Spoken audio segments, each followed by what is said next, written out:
Hello snowboarders of the internet, I'm your host Avran LeFeber, and in this video we're going to be reviewing the GNU Rider's Choice C3 or the RC C3. This board features Mervin's C3 camber profile, which is flat into a camber 2.0 with a slight dip between the inserts. That slight dip between the inserts will give you a little bit more torsional play, and that C3 overall is going to ride like a broken in camber, so you're still going to get load, pop, snap, and drive. This board's available in 154.5, 157.5, 159.5, 158 wide, and a 162 wide. I rode this board at Arapahoe Basin on a day that was a mix of blue and gray skies, warmer temps, you had chopped chunder, slush, perfect hero snow, and I rode it with my Rome Black Label bindings and my K2 Thraxis boots. So the overall flex of this board comes in just a hair past middle of the road. You do have softer tips that stiffen up right outside the insert pack until you hit the dead center of the board, then right where that dip in the C3 is, you get a ton more play, which also activates the torsional flex so you can really twist this board.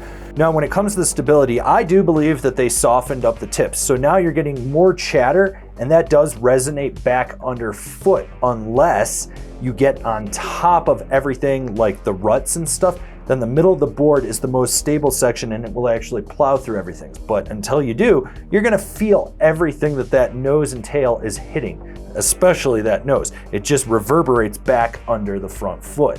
So there's two things that I wanna talk about with this board. With the softer tips, I feel like you've lost some of the pop out of this board. It doesn't feel like it's designed to hit bigger features like the old RC C3 was.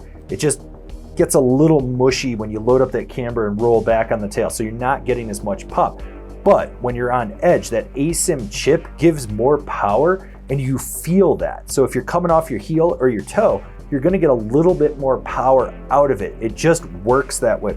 Now, I'm not saying that this board doesn't have pop, because you can load it up and it loads up relatively easy and you're gonna be able to snap. It just doesn't have as much power as it used to have. And that really translates more over to jumps than hitting a side hit or a roller. I hit what was arguably the most questionable jumps of the season at A Basin. I don't even know why they existed, but I hit them and I didn't die.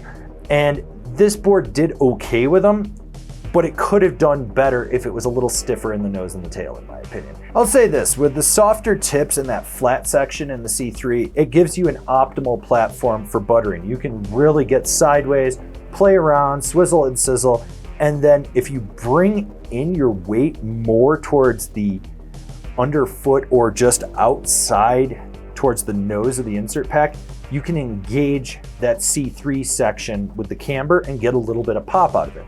When it comes to jibbing, this board locks into nose and tail presses. It holds to the end of the feature and you'll be able to get a little bit of spring out. When you go sideways, even though there's that slight dip in the C3, it doesn't kick you more underfoot towards the front or the back. It just sort of cradles around it and locks in perfectly.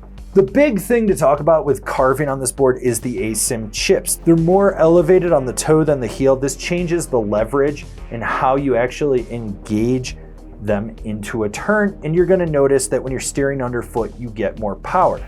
The problem with this board is that softer tail. When you lay it over, you don't have that power to push out on the board, so it tends to wash out. Short, tight, quick carves, medium, mellow carves are really its strong suit. It's when you're laying over those balls to the wall hard carves that this board doesn't have the power that it used to, so it kind of falters. You don't get what you want out of it. So if you keep it short and tight or medium and mellow, you're gonna be fine, but deep and hard, yeah, you're gonna probably want more, and that's what she said. Who's this board for? The all-around freestyle rider. So what I dislike with this board is the tips are softer. You lose that power. It doesn't have as much snap. It doesn't have as much drive through a turn. I like the ASIM chips. They make sense. They're rad. You can notice the difference in the power distribution with them. It makes total sense with how they work and how you can actually get that power out of the board on edge. Unfortunately, if the tail and the nose were a little stiffer, it would balance out better with the board. I think they were expecting those to compensate for it, and they don't. The old one boosted harder and just charged more. This one's a little bit more approachable, more for like a laid back rider, in my opinion, that likes to charge maybe 40 to 50% of the time. Comparable boards, the Ride Benchwarmer, the Nidecker Gamma, the Rome Agent Pro. Binding recommendations: the Bent Metal Transfer, the Solomon District Team Pro, the Ride C6. This has been my review of the GNU RCC3. Do you agree? Do you disagree? Do you own one? Are you going to buy one? Leave me a comment down below. Let's have a conversation about this snowboard. If you're new here, remember to subscribe, click the bell, get those notifications. That way you're not missing any of the videos we have coming out for all you snowboarders of the internet. And if you really like what we're doing over here and you want to support us further, swing on over to Angry Snowboarder VIP and become a member. Sure, I could tell you more here, but I got a video over there that explains it so much better. As always, I've been your host, Avran LeFeber, and I'll see you in another video.